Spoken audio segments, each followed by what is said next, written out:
Segera download Apa saja yang Quran disebut oleh Tadabbur, Al-Quran jika dia meraih tafsir satu dalam kebaikan. genggaman Contoh, Anda. bulan Ramadan adalah bulan Al-Quran.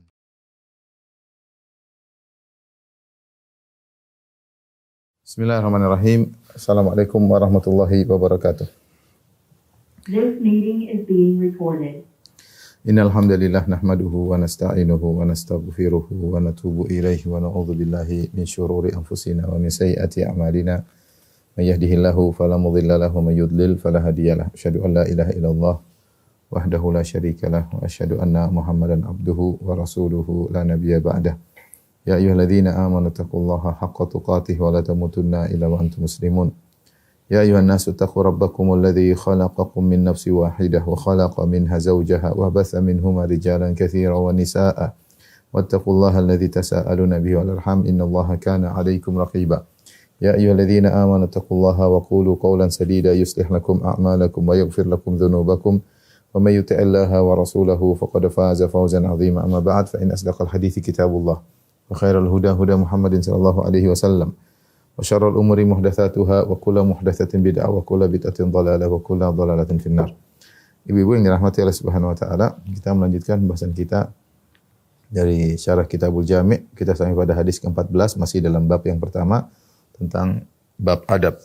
Kali ini kita akan bahas tentang hukum isbal ya. Dan ini lebih cenderung berkaitan dengan para lelaki ya. Apa hukum isbal? Yaitu memakai pakaian, apapun bentuk pakaiannya, apakah sarung, apakah celana, ya, apakah jubah, ya, melebihi mata kaki. Di sini Al-Imam Ibn Hajar rahimahullah membawakan hadis dari Ibnu Umar radhiyallahu anhuma bahwasanya beliau berkata, la yanzurullah ila man jarra thawbahu khuyala. Allah tidak akan melihat pada orang yang menjulurkan pakaiannya karena sombong. Allah tidak akan melihat atau memandang orang yang menjulurkan pakaiannya karena sombong. Ini menunjukkan bahwasanya memakai pakaian tidak boleh sampai dijulurkan sampai digeret di tanah. Ini tidak akan dilihat oleh Allah Subhanahu wa taala. Ini menunjukkan dosa besar karena Allah tidak akan memandang dia dengan pandangan rahmat ya. Padahal kita semua membutuhkan kasih sayang Allah Subhanahu wa taala. Saya akan ringkaskan pembahasan ini insyaallah supaya lebih mudah. Tentu yang panjang lebarnya bisa dibaca langsung dalam buku yang saya tulis ya, dalam syarah Kitabul Jami' ya, itu bisa dibaca langsung. Saya hanya sampaikan ringkasannya saja. Hukum isbal.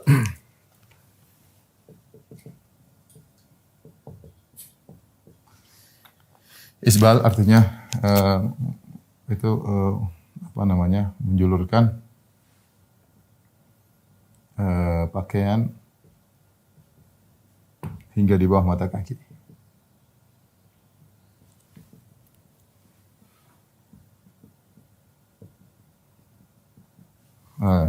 Pakaian di sini ya umum ya,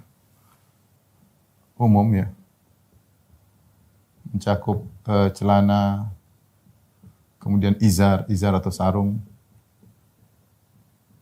kemudian thawb, yaitu jubah ya kalau bahasa jubah, atau komis ya kalau bahasa kita, gamis. Ini semua mencakup dalam pembahasan kita. Dan ada hadis-hadis umum seperti hadis kata Rasulullah SAW, ma asfala minal ka'bain fa finnar. Ma asfala minal ka'bain fa finnar. Kata Nabi, apa yang di bawah mata kaki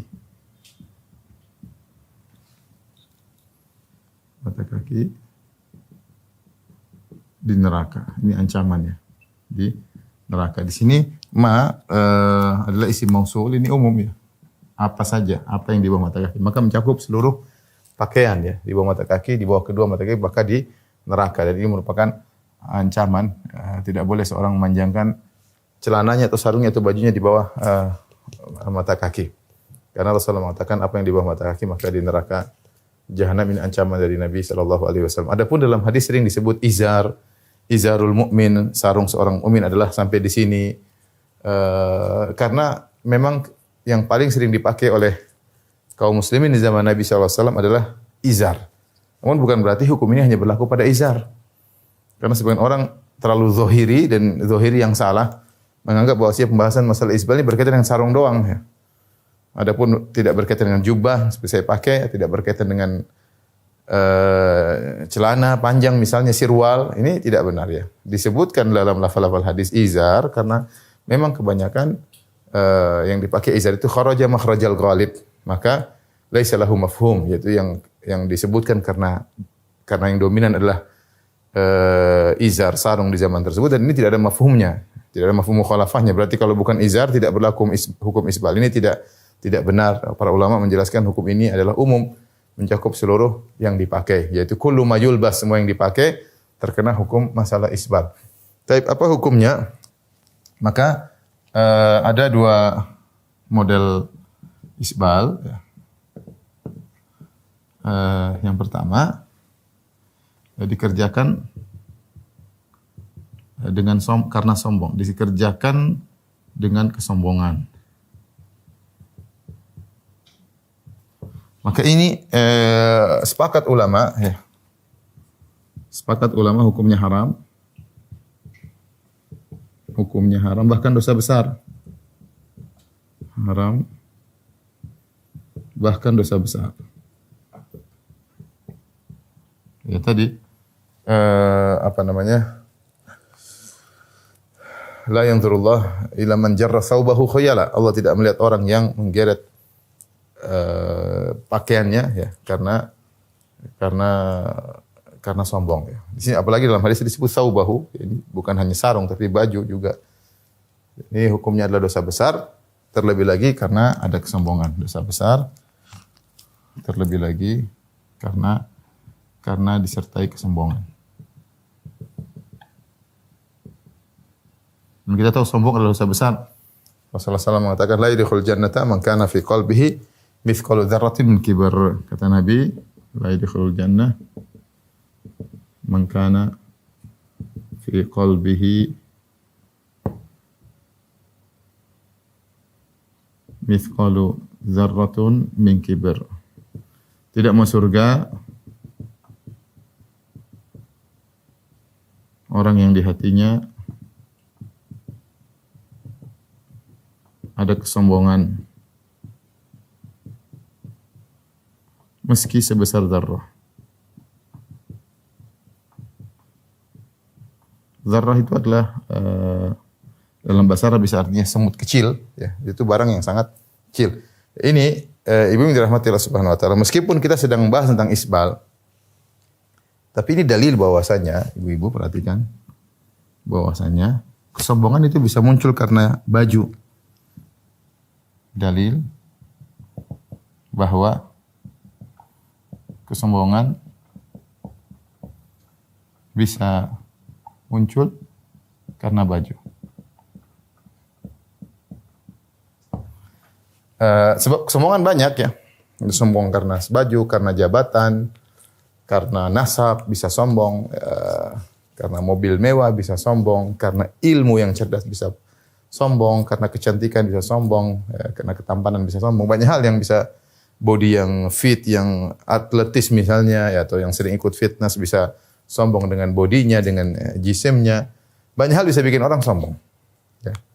Kalau sudah badan besar, pakai sana sini menunjukkan kekekaran tubuhnya misalnya. Ya. Di antaranya sombong karena baju. Ya. Maka waspada, meskipun kita sedang bahas tentang isbal, ini berkaitan dengan bapak-bapak biasanya, tapi ibu waspada karena kesombongan bisa karena baju, mungkin ibu baju terlalu mewah, terlalu banyak bunganya ya. Warnanya terlalu berwarna-warni ya. Merah, kuning, hijau di langit yang biru, banyak sekali warnanya ya, ungu, kelabu dan macam-macam. Hati-hati, bisa buat orang sombong dengan merek mahal misalnya, branded. Kita senang baju bagus, oke. Tidak ada masalah. Innallaha jamil yuhibbul jamal. Allah Maha Indah, Allah suka dengan keindahan. Tapi jangan jadi sebab baju tersebut bisa bikin sombong ya.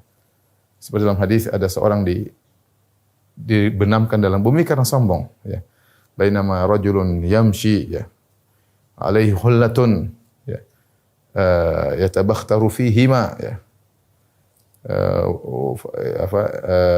Idh khasafa Allahu bihi wa huwa yatajaljalu idh khasafa Allahu bil ard wa huwa yatajaljalu fiha ila yaumil qiyamah. Atau kama qala Nabi sallallahu alaihi wasallam, tatkala seorang berjalan dengan hullah, dengan gaunnya dengan pakaian yang indah atas bawah dia pakai dengan indah.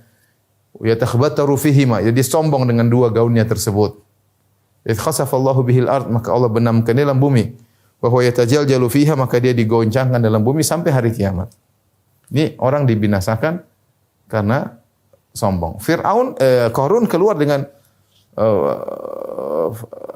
fa kharaja ala qaumihi fi zinati. Kata Allah, dia keluar di hadapan kaumnya dengan keindahannya, pakaian yang mewah, dengan hartanya, dengan budak-budaknya, anak buahnya, Allah tenggelamkannya.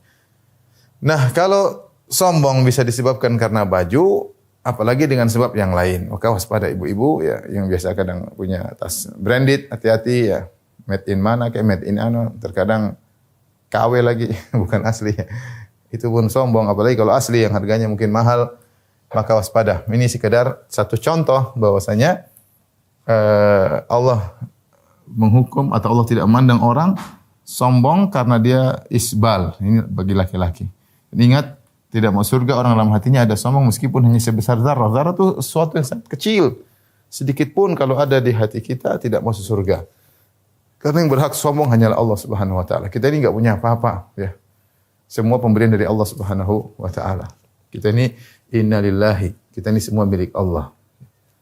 Kecerdasan yang ada kita miliki dari Allah, kecantikan yang kita miliki dari Allah Subhanahu wa taala, ketampanan yang kita miliki dari Allah, kekayaan, semuanya, kesehatan semua dari Allah. Maka tidak ada yang bisa kita sombongkan.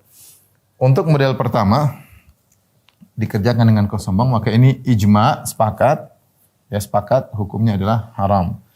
Namun jika dikerjakan tanpa sombong, isbal tanpa sombong, tanpa disertai kesombongan, maka ini hukumnya ada khilaf. Khilaf di kalangan para ulama.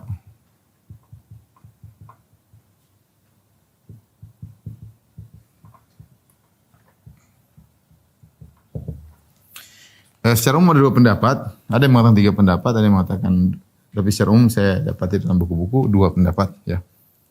Yang pertama hukumnya adalah makruh. Ini hukum mayoritas ulama. Ini jumhur atau mayoritas ulama. Kemudian jadi makruh tidak haram ya. Jadi makruh dalam kurung tidak haram. Yang kedua hukumnya haram, haram. Meski tidak sombong. Ya.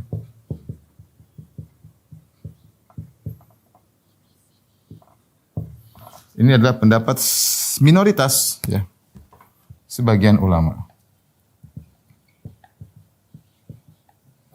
Ini dipilih oleh misalnya di antaranya adalah Ibn al-Arabi,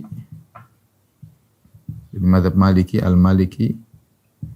Di antaranya adalah Ibn Daqiq al-Aid atau sebutkan.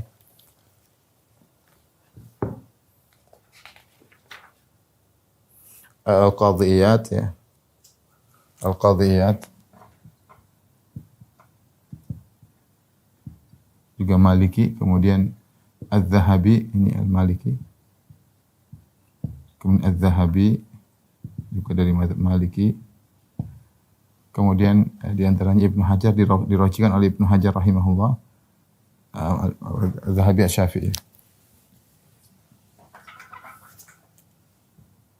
Az-Zahabi dari mazhab Syafi'i, Ibnu Hajar Al-Asqalani dari mazhab Syafi'i.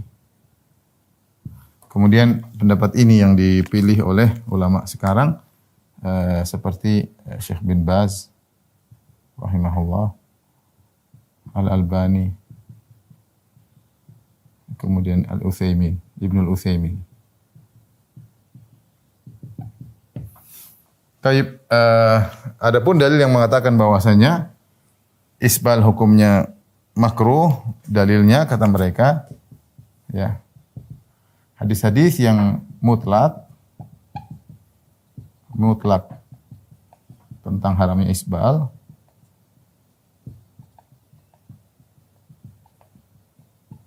dibawakan kepada hadis-hadis yang terperinci. muqayyad atau yang rinci bahwa yang diharamkan kalau sombong. Kalau sombong.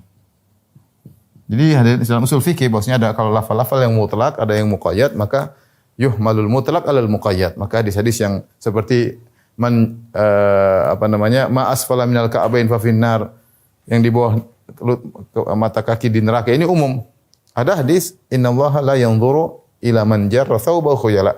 Allah tidak melihat kepada orang yang menggeret bajunya karena sombong. Ini hadis yang mutlak yang mengatakan isbal haram secara mutlak, sombong tidak sombong, dibawa kepada yang muqayyad. Ini secara pendalilan kuat bahwasanya yang diharamkan hanyalah yang sombong. Tapi kalau kita teliti lagi hadis-hadis tersebut sebagaimana dijelaskan oleh Ibnu Hajar, oleh Ibnu Arabi dan yang lainnya, Syekh Utsaimin yang ulama sekarang, bahwasanya yang lebih kuat adalah isbal haram meski tidak sombong. Haram secara mutlak. Ini pendapat yang lebih, wallahu alam bisawab, ini pendapat yang lebih kuat. Ya.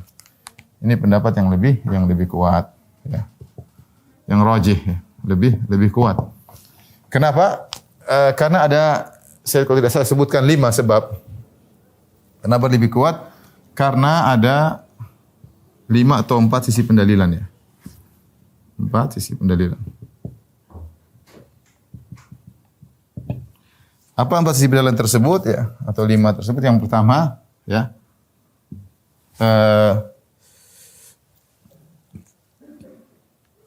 Rasulullah mengatakan, Nabi SAW mengatakan,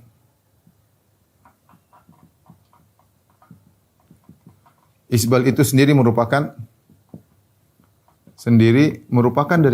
kesombongan. Merupakan kesombongan. Artinya orang yang melakukan isbal, dia sudah melakukan kesombongan. Karena Rasulullah SAW bersabda, innal isbal minal makhilah, ya. Dalam hadis kata Rasulullah SAW, inna isbal al-izar minal makhilah, ya. Sungguhnya isbal itu adalah dari kesombongan, ya. Menunjukkan bahwasanya isbal itu mau kesombongan, dia merupakan satu kelaziman. Mau dibilang tidak sombong, maka dia bagian daripada kesombongan. Ini juga dijelaskan oleh Ibnu al-Arabi rahimahullahu taala, ya, bahwa dia beliau menjelaskan bahwasanya isbal itu sendiri merupakan bagian dari kesombongan. Jadi suatu kelaziman orang isbal yaitu kesombongan, karena isbal itu adalah kesombongan, ya. Sehingga tidak perlu dibilang kalau sombong atau tidak sombong, tidak perlu perincian karena isbal itu sendiri merupakan kesombongan. Yang kedua, Rasulullah SAW ketika menegur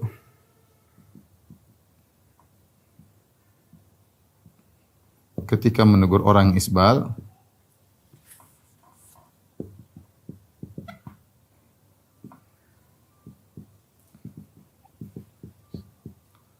beliau tidak tanya, engkau isbal sombong atau tidak? Karena sombong atau tidak?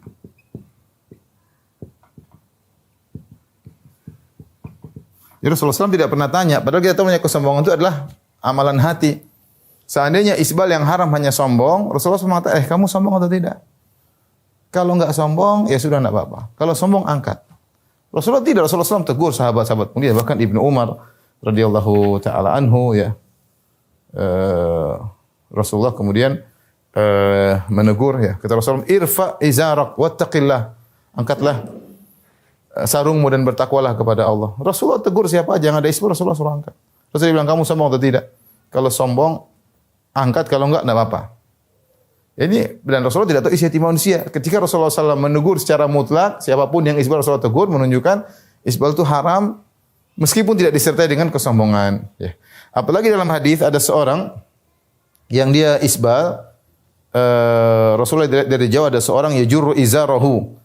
Rasulullah lihat seorang sarungnya sampai ke bawah, sampai digeret di tanah. Maka fa asra'a ilaihi, Rasulullah SAW pun berlari menuju orang tersebut. Kemudian atau berlari dari kecil, kata Rasulullah SAW, irfa izarak wattaqillah, angkatlah izarmu dan bertakwalah kepada Allah. Maka orang ini mengatakan, inni ahnaf tastaliku rukbataya. "Ya Rasulullah, aku ini kakiku ahnaf, itu cacat, kakiku apa? Ahnaf itu miring begini atau miring begini, saya agak lupa, entah kedua kaki O atau kaki X. Ya, sehingga dia malu kalau kakinya kelihatan ketika berjalan, ya. Maka dia sengaja, ingat, dia sengaja menjulurkan sarungnya bukan karena sombong, tapi untuk menutup cacat yang ada pada tubuhnya. Tapi Rasulullah SAW tetap suruh angkat. Kata Rasulullah SAW, "Irfa izarak fa inna kulla khalqillahi hasan." Angkat sarungmu, sembunyi semua ciptaan Allah baik. Angkat. Padahal jelas-jelas orang ini nutup sarungnya bukan karena sombong, tapi karena untuk menutupi sedikit cacat yang ada pada kakinya. Dan ini menunjukkan bahwasanya Rasulullah SAW ketika negur tidak tanya-tanya sombong atau tidak. Rasulullah sama ratakan. Dan para sahabat tentu ditegur, kebanyakan sahabat tidak sombong. Dan sahabat tidak sombong, disuruh angkat. Disuruh angkat. Kemudian di antara juga Rasulullah menegur Ibnu Umar misalnya.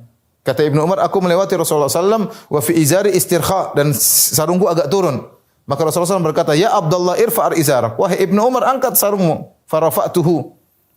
Apakah Ibnu Umar sombong ketika isbal? Tentu tidak. Ini sahabat Ibnu Umar, tidak sombong. Tapi Rasulullah angkat, kata Rasulullah SAW. Aku angkat, kata Rasulullah SAW, zid, angkat lagi. Kata Rasulullah, kata Ibnu Umar, "Fama ziltu ataharraha ba'du." Setelah itu aku selalu ngangkat sarungku setelah itu. Ya, Ibnu Umar tentu melakukannya bukan karena sombong. Di antara kisah yang menakjubkan kisah Umar bin Khattab radhiyallahu anhu. Umar bin Khattab radhiyallahu anhu ketika ditikam oleh Abu Lu'lu' al-Majusi dengan 3 tikaman sehingga setiap apa yang dia makan kemudian keluar dari ususnya dan dia merasa dia akan meninggal dunia, maka orang-orang berdatangan.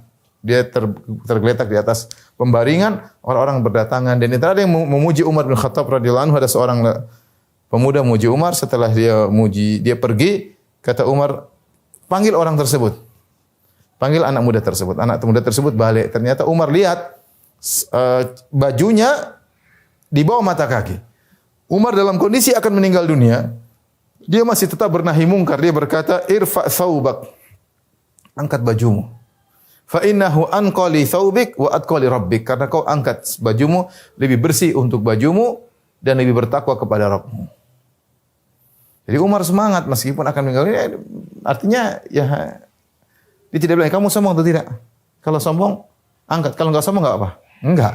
Tidak diperinci, langsung disuruh. Ini menunjukkan bahwasanya larangan isbal mutlak. Yang ketiga di antara dalil yang termasuk sangat kuat adalah Ummu Salamah radhiyallahu anha, istri Nabi sallallahu alaihi wasallam, memahami hadis dengan mutlak. Hadis dengan mutlak. Jadi ketika Ummu Salamah radhiyallahu anhu mendengar hadis Nabi, "Man jarra thawbahu," siapa yang menjulurkan bajunya di bawah mata kaki karena sombong, maka Allah tidak akan melihatnya pada hari kiamat kelak, atau Allah tidak akan melihatnya. Maka Ummu Salamah berkata, "Ya Rasulullah, kami minta izin." Ya, Ummu Salamah menganggap larangan ini mutlak, bahkan mencakup wanita, ya, bahkan mencakup wanita.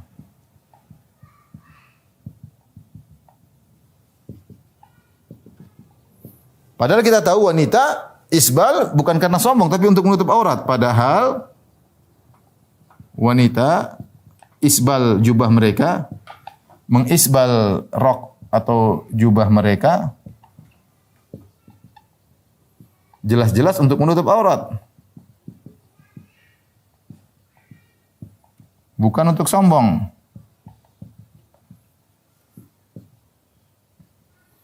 Tetapi Ummu Salamah memahami hadis tersebut umum, bahkan mencakup wanita. Maka dia minta izin. "Ya Rasulullah, kami izin untuk isbal." Kata Rasulullah izin. Kata Rasulullah SAW, "Yurkhina shibran." Kata Rasulullah SAW, biarkan rok mereka sejengkal di bawah mata kaki. Tidak apa-apa, isbal tidak apa-apa, tapi sejengkal di bawah mata kaki. Ummu Salamah masih minta izin. Dia berkata, "Idzan tankashifu aqdamuhunna." Ya Rasulullah, kalau ternyata kain cuma sejengkal di bawah mata kaki, apalagi di Madinah mungkin banyak angin, akan tersingkap kaki mereka. Lihat bagaimana para sahabat tidak ingin aurat mereka terlihat. Meskipun kotor bajunya lewat tanah. Ya. Kalau cuma sejengkal akan terlihat ya Rasulullah kaki mereka. Apa sih kaki yang menarik? Tapi mereka ingin tetap aurat. Rasulullah izinkan lagi, fayurkhinahu dhira'an wa la yazidna ala dzalik. Kata Nabi, boleh tambah lagi satu hasta di bawah mata kaki, tapi jangan berlebihan daripada itu. Ini karena mereka ingin menutup aurat mereka. Sehingga mereka isbal boleh ya karena untuk menutup aurat. Tapi yang saya mau jadi perhatian di sini bahwasanya Ummu Salamah memandang bahwasanya larangan itu mencakup bahkan wanita. Ya. Rasulullah tidak mengatakan, kalian kan tidak karena sombong. Enggak, tapi Rasulullah, kalian keringanan wanita karena tutup aurat. Ya. Makanya dalam hadis, dalam lafaz Abu Daud, Ibnu Umar berkata, rakhasa Rasulullah SAW di ummahatil mu'minin shibran. Rasulullah SAW memberi keringanan bagi para istri-istri Nabi untuk isbal lebih dari di bawah mata kaki sejengkal. Tsumma stazadnahu, kemudian mereka minta tambah lagi. Fazadahunna shibran, Rasulullah tambah lagi satu, jadi 2 jengkal di bawah mata kaki boleh. Ini menunjukkan isbal haram secara mutlak karena dipahami oleh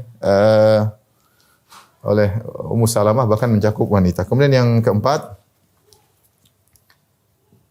di antara dalil yang menunjukkan bahwasanya isbal adalah umum, baik sombong maupun tidak sombong, adanya hadis ya. Adanya hadis yang menggabungkan 2 model tersebut.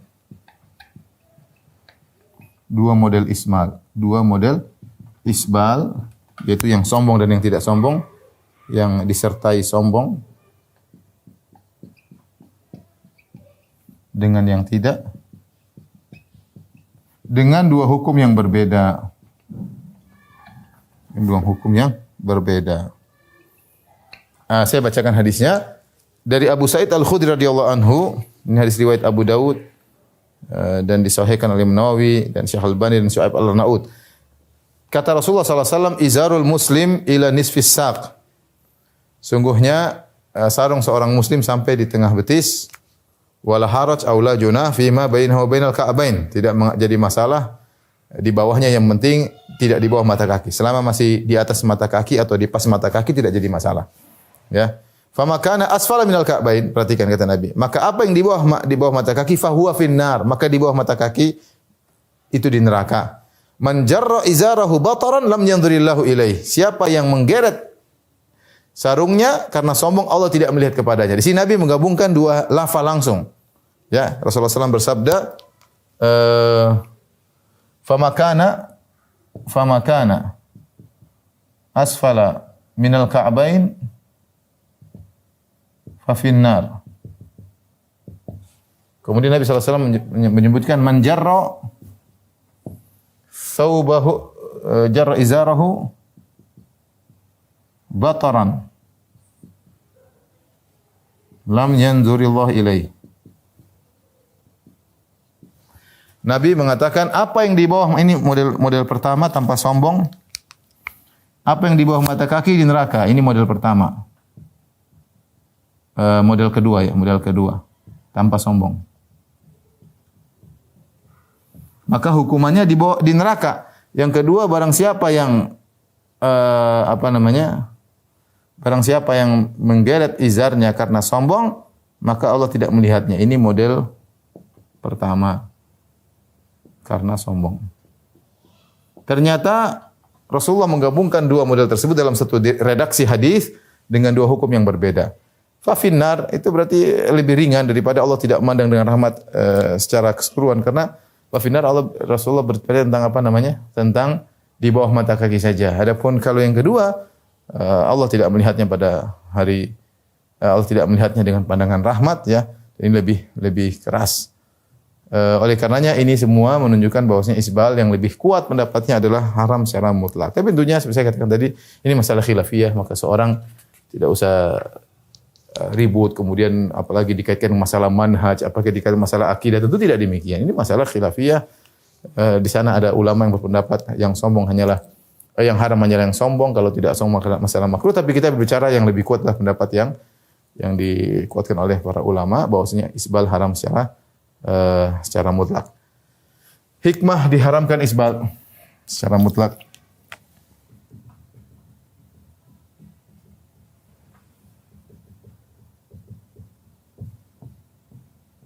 Ini diisyaratkan oleh Ibnu Hajar dalam Fathul Bari, ada beberapa hikmah Tiga hikmah beliau sebutkan. Yang pertama, isbal sikap berlebih-lebihan. Isbal termasuk israf. Israf, berlebihan. Ngapain kita berlebihan? Celana panjang-panjang ngapain ya? Yang kita butuhkan yang penting sampai di mata kaki, tidak perlu di bawah mata kaki. Ini bagi laki-laki ya. Kemudian yang kecuali wanita memang dituntut untuk menutup kaki mereka. Yang kedua, isbal sebab pakaian mudah terkena kotoran. Dan ini subhanallah, sebagian orang Indonesia mengejek orang isbal, oh kebanjiran. Ya memang Rasulullah juga dulu celananya kebanjiran. Para sahabat juga dulu sarungnya kebanjiran. Sunnah Nabi diejek, dibilang kebanjiran. Cingkrang kebanjiran. Subhanallah. Tapi ya sudahlah, mau diapain. Mudah-mudahan mereka dapat hidayah. Kemudian isbal bisa menjadi menjadi penarik perhatian ya. Apalagi jika dijulur, jika digeret di tanah. Rasulullah SAW melarang kita memakai pakaian yang menarik perhatian, pakaian syuhrah, ya, sebab syuhrah, pakaian apa? Libas syuhrah.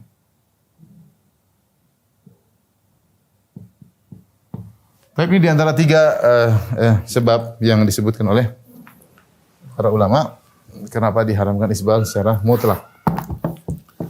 Taib, adapun yang dijadikan dalil oleh sebagian ulama bahwasanya isbal diharamkan kalau hanya sombong, kalau tidak sombong tidak mengapa. Mereka berdalil dengan kisah Abu Bakar As-Siddiq radhiyallahu anhu di mana Abu Bakar mengatakan ya ketika Abu Bakar mendengar hadis Nabi man jarra thawbahu khuyala lam yunzirillahu ila yaumil qiyamah. Siapa yang menggeret bajunya karena sombong, Allah tidak akan melihatnya pada hari kiamat kelak. Abu Bakar berkata, "Ya Rasulullah, inna ahada shiqqai izari yastarkhi ila an ata'ahda dzalika minhu." Sungguhnya Rasulullah, salah satu sisi daripada sarungku sering turun di bawah mata kaki. Kecuali kalau aku perhatikan itu aku linting lagi di atasnya, aku perhatikan, maka tidak. Tapi kalau aku enggak perhatikan, maka akan turun. Rasulullah berkata, "Lasta mimman yasna'u khuyala." Engkau melakukannya bukan karena sombong. Kata mereka ini dalil bahwasanya mafhum mukhalafahnya berarti kalau tidak sombong tidak jadi masalah, sebagaimana Abu Bakar radhiyallahu anhu ketika isbal tidak jadi masalah. Namun ini dikritik juga oleh para ulama. Ibnu Hajar juga menjelaskan bahwasanya Abu Bakar radhiyallahu anhu ketika sarungnya menjulur ke bawah itu bukan karena dia sengaja, tapi tidak sengaja. Makanya dalam sebagian riwayat mengatakan inna izari yastarkhi ahyanan, kadang-kadang sarungku melorot. Kadang-kadang melorot. Karena beliau orangnya kurus ya. Dan tidak sengaja. Bahkan Rasulullah SAW pernah isbal. Rasulullah SAW sebagaimana hadis Abu Bakar, khasafatis syamsu wa nahnu 'inda Nabi sallallahu alaihi wasallam faqama yajuru thawbahu musta'jilan hatta atal masjid. Ketika terjadi gerhana matahari, kami sedang bersama Nabi sallallahu alaihi wasallam, maka Nabi kaget, Nabi keluar sambil menggeret bajunya isbal karena buru-buru sampai dia datang sampai tiba di masjid. Ini kalau tidak sengaja. Abu Bakar tidak sengaja ya. Makanya setelah itu beliau selalu jaga. Bukan isbal permanen ya. Ingat, Abu Bakar bukan isbal permanen, tapi beliau angkat lagi sarungnya dan Rasulullah telah mengatakan kau tidak sombong. Rasulullah mengatakan kau tidak sombong. Nah, kalau kita wallahu alam ya, sombong atau tidak ya. Sebagian orang isbalnya permanen misalnya. Seakan-akan dia berkata kalau saya tidak apa, saya tidak sombong ya.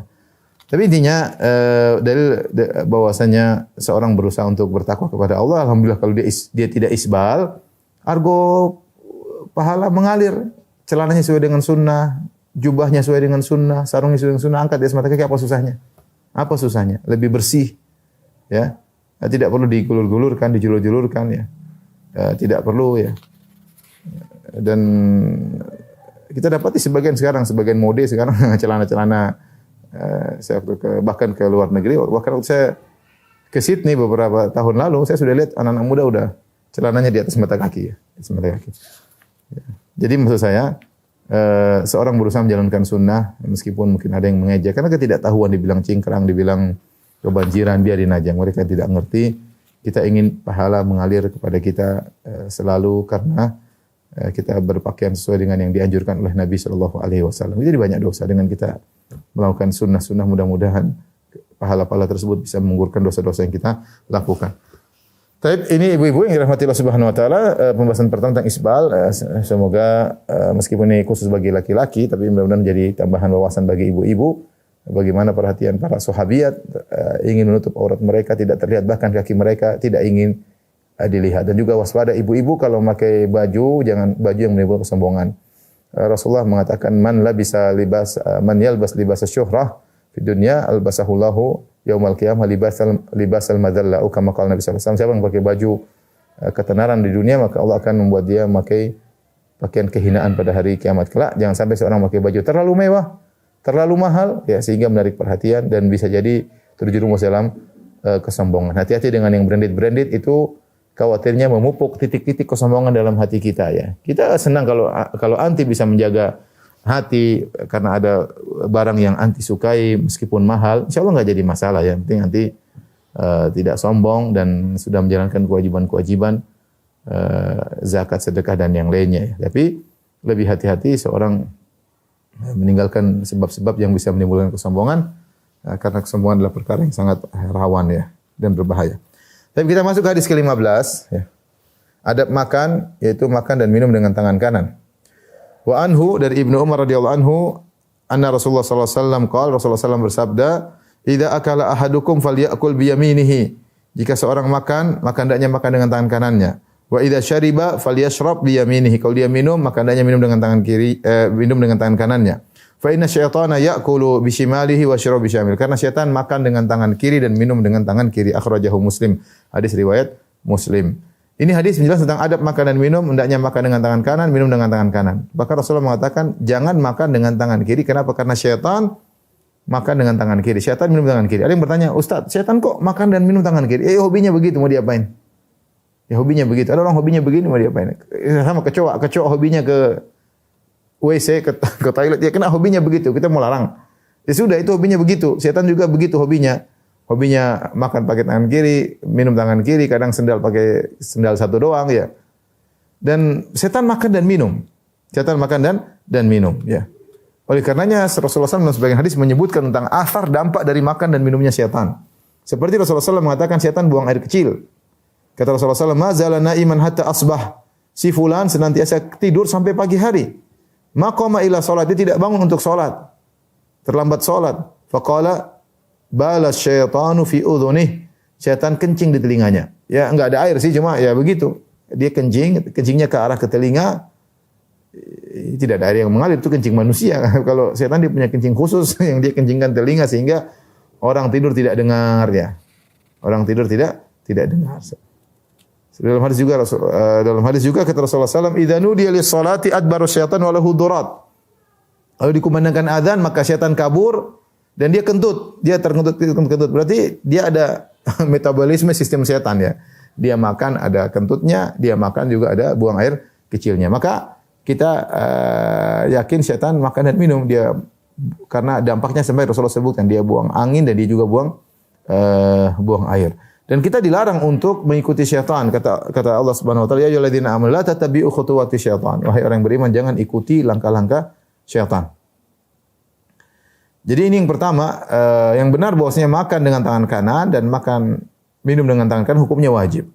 Barang siapa sengaja makan dengan tangan kiri, minum dengan tangan kiri, maka ada khilaf di kalangan para ulama, ada yang mengatakan makruh, ada yang mengatakan haram. Saya lebih condong pendapat bahwasanya makan dengan tangan kiri, minum dengan tangan kiri hukumnya haram, kecuali bagi yang tidak mampu. Ada dulu teman saya tangan kanannya cacat atau sulit, tidak bisa, dia makan dengan tangan kiri, minum dengan tangan kiri ya, karena tangannya tidak bisa dia gerakkan ya. Nah, itu berhalangan dengan cerita, itu berhalangan. Tapi kalau orang tidak punya halangan, maka hendaknya dia makan dengan tangan kanan, minum dengan tangan kanan. Di antara dalilnya untuk menyelisih syaitan. Kita tidak boleh ikuti syaitan. Yang kedua, Rasulullah SAW memerintahkan, "Ya gulam samillah wa kul biyaminik." Wahai fulan, sebutlah nama Allah ketika makan, bismillah, dan makanlah dengan tangan kananmu. Yang ketiga, Rasulullah SAW pernah lihat ada seorang makan dengan tangan kiri. Kata Salamah bin al-Aqwa, "Anna rajulan akala inda Rasulullah SAW bishimali." Ada seorang makan dengan tangan kiri.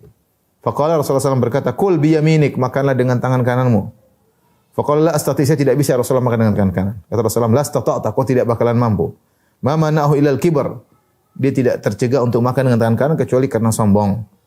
Kata sang perawi, fama rafa'aha ila fihi, dia tidak mampu lagi mengangkat dengan tangan kanan ya. Karena dia sombong ya. Apa susahnya makan dengan tangan kanan? Dia bilang, saya enggak bisa ya Rasul. Ini sombong.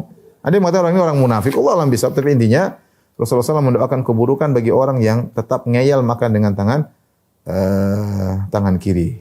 Dari sini kita tahu bahwasanya pendapat yang lebih kuat Allah alam bisawab ya bahwasanya makan dengan tangan kanan, minum dengan tangan kanan hukumnya adalah wajib. Ada beberapa hal yang perlu kita perhatikan berkaitan dengan makan dengan tangan kanan dan minum dengan tangan kanan. Yang pertama bahwasanya yang ta'abbud yang diperintahkan adalah kita makan dengan tangan kanan. Terserah kita mau makan dengan langsung dengan tangan, boleh ya. Dengan jari misalnya, boleh semua Rasulullah SAW makan korma dengan 3 jari. Atau kita pakai sendok, enggak apa-apa. Yang penting sendoknya kita pegang dengan tangan kanan. Atau kita pakai sumpit, enggak jadi masalah. Ini perkara duniawi ya.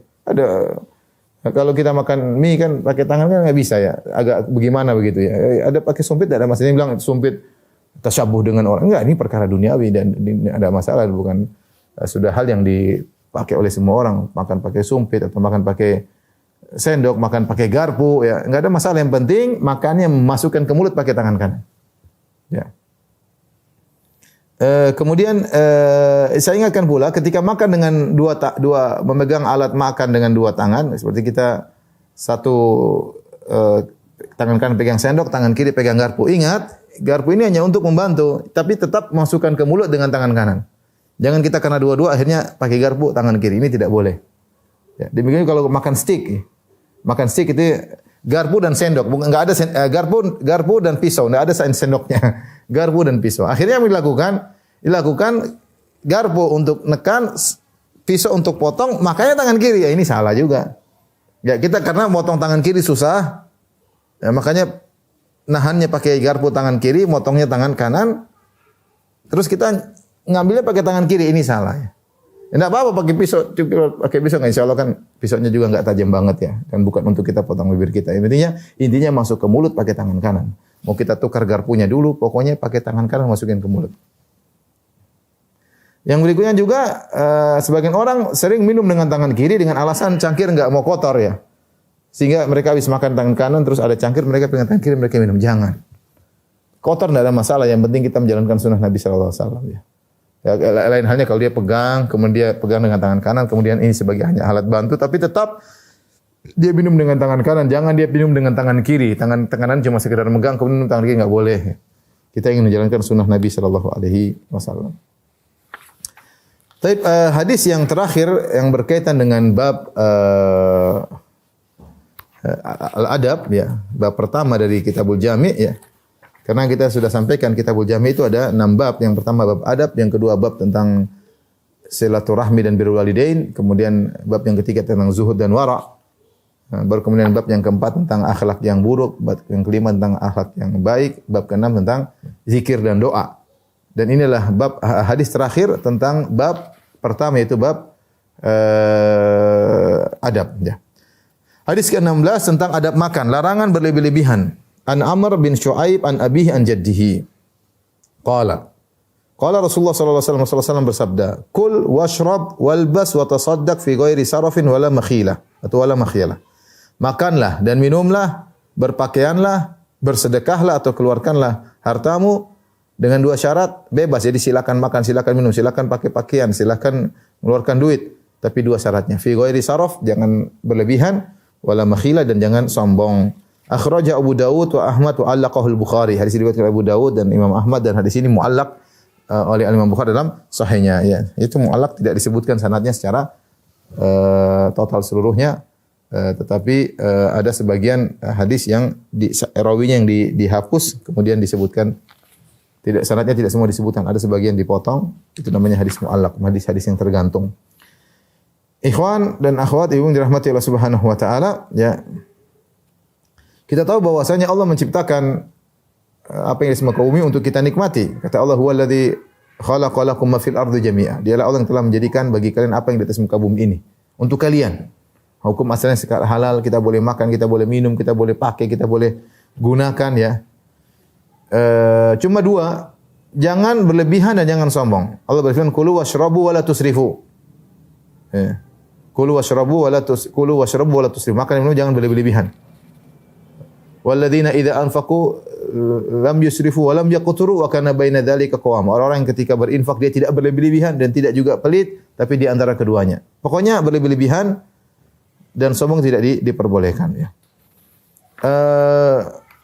Makanya Allah berfirman, "Wala tubadzir tabdzira innal mubadzirina kanu ikhwana syayatin." Janganlah engkau berbuat tabdzir, sungguhnya orang-orang mubadzir itu adalah teman-temannya syaitan, ya, teman-temannya syaitan. Israf atau tabdzir ini dua makna yang mirip. Intinya apakah kalau pada perkara yang haram maka mubadzir, seorang merokok misalnya mubadzir, buang-buang duit. Seorang buat bayar misalnya main judi mubadzir, itu buang-buang duit ya. Seorang ke bioskop mubadzir, buang-buang duit ya. Mubadzir. Kalau israf asalnya halal, makan halal. Liburan halal, kita liburan jalan-jalan boleh. Tapi berlebihan, makan yang sangat mahal misalnya. Beli tas, beli baju boleh, tapi jangan berlebihan. Israf. Kalau orang beli baju sampai harganya 100 juta, ya israf, berlebihan. Orang beli tas sampai harganya 100-200 juta, berlebihan. Berlebihan. Saya selalu sampaikan, dulu ada seorang wanita, zaman dulu ya, berapa tahun lalu, mungkin 10 tahun lalu, atau berapa tahun lalu, ada ibu-ibu yang nanya, Ustaz saya sudah sedekah sini, saya sudah sedekah sana, sedekah sini, saya sudah bayar zakat. Boleh enggak saya beli tas harganya 600 juta? Saya bilang, Masya Allah. Pertama kali saya kaget, ada orang tanya harga tas 600 juta. Nah, ternyata ketika sempat kita pergi ke Eropa, ada harga ternyata sampai miliar-miliar. Ya Allah ya Rabbi. Tas miliaran buat apa? Siapa yang jamin anti kalau pakai tas mahal itu bisa tidak sombong? Susah ya. Makanya katanya kalau mau tahu ini apalagi tas asli merek tertentu branded dari Eropa ya. Kalau katanya kalau tas asli kalau hujan tasnya disembunyikan dalam jilbab, yang punya jilbab yang orangnya basah. Tapi kalau tas KW tasnya digunakan untuk jadi payung, ini KW berarti. Tapi intinya terlalu mahal sampai ratusan juta ngapain ya? Jadi kalau tas itu fungsinya luar biasa, bisa untuk nyimpan mobil, oke enggak apa-apa. Atau buat nyimpen apa kayak nyimpen masuk tas cuma kecil begini harga 1 miliar 1,5 miliar. Apa buat apa ya? Siapa yang bisa jamin kita tidak sombong? Pengaruh loh, kita ini dengan barang-barang benar itu punya pengaruh hati. Mempengaruhi hati ya. Kita mengontrol hati kita tidak gampang. Makanya Rasulullah SAW menyebutkan bahwasanya al-khuyala, kesombongan itu inda ahlil ibil wal khayl. Pada para pemilik kuda, pemilik onta itu ada kesombongan di antara mereka kadang-kadang muncul. Beda dengan as-sakinah, ketenangan pada pemilik kambing. Orang pemilik kambing apa yang mau disombong dengan kambingnya? Tapi kalau kuda saya hebat, dia bisa jadi sombong dengan kudanya. Dia bisa jadi sombong dengan ontanya. Sebagaimana orang tadi bisa sombong dengan bajunya, baju saja bisa bikin sombong apalagi tas branded ya. Maka silahkan Anda makan dan minum tapi jangan berlebihan. Kemudian jangan sombong ya. Sebagian orang makan sombong, makan untuk sombong, mau makan di makanan terkenal, kemudian dia foto, dia masukkan ke medsos, ke Instagram, dia lagi makan, kadang-kadang kemudian notanya dia foto, 2 juta dia foto, kemudian dia sebarin, Masya Allah, sebarin ke umum, semua orang tahu, wih, makan mewah. Bukan sombong sih, cuma pamer, sombong itu, ya. Pamer makan mewah-mewah, ya. Kemudian juga kalau jalan-jalan kemana-mana, kemudian pamer-pamer, bahwasanya dia pergi ke tempat-tempat yang paling mahal. Hati-hati ya, silakan jalan-jalan boleh, makan boleh, minum boleh, tapi tidak usah sombong dan tidak usah berlebih-lebihan.